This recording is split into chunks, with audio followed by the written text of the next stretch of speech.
If you've ever participated in a daily scrum, there's a good chance you've been asked these 3 standard questions. What did you do yesterday? What will you do today? And are there any impediments in your way? These questions are still commonly asked, even though they were removed from the 2020 Scrum Guide. I recently got a chance to talk with David West, the CEO of Scrum.org, and I asked him why these questions were removed from the 2020 Scrum Guide, and if it's still worthwhile asking them in the daily Scrum. Yeah, it's interesting. So when Ken and Jeff built the guide, because there was a lot of interpretation of Scrum, and so the guide came out to sort of describe, hey, these are the rules of the game. You know, you can do other things, and you probably should be doing other things, but if you want to say it's Scrum, this is the definition of Scrum, which then has, led to the work that we do at Scrum.org and other organizations.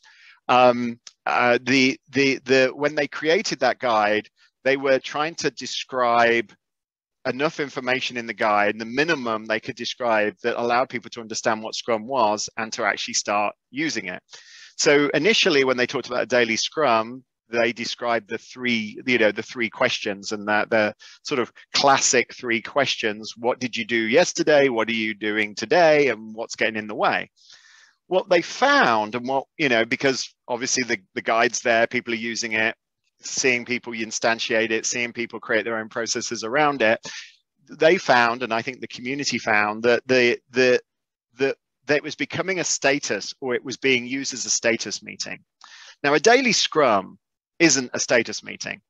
Now, so a Scrum forms in rugby, which is obviously where this is taken from the new product game in the 90s.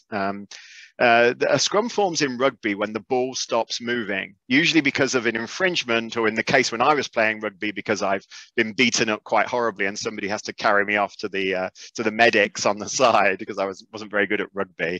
Anyway, so so a Scrum's formed because you're not totally sure. Yes, somebody did have the ball, but you don't want to give them a penalty. You don't want to give them, so you give them and then basically the people that had the ball put the ball in, and the game starts again.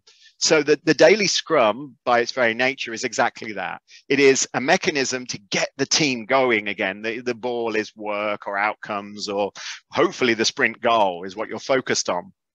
And you start working again. The problem is if it becomes a status meeting, one, everybody prepares for it. Oh my God, we've got to make sure. And it becomes less about getting the game going, and more about, getting kudos, getting, appreciation, showing off, dealing with all those things. And it becomes more about management and the team responding to management, and less about actually the intent, which is to create a psychologically safe environment for the team to get the game going to the best of possible, to form that Scrum and get going. So the 3 questions kind of felt a bit like statusy, and they can still be incredibly valuable, and people should use them if they make sense to them. But just be wary that you're spending all your time focused so much on particularly what you did yesterday and what you're doing today, and not really focusing on how do we get the game going better?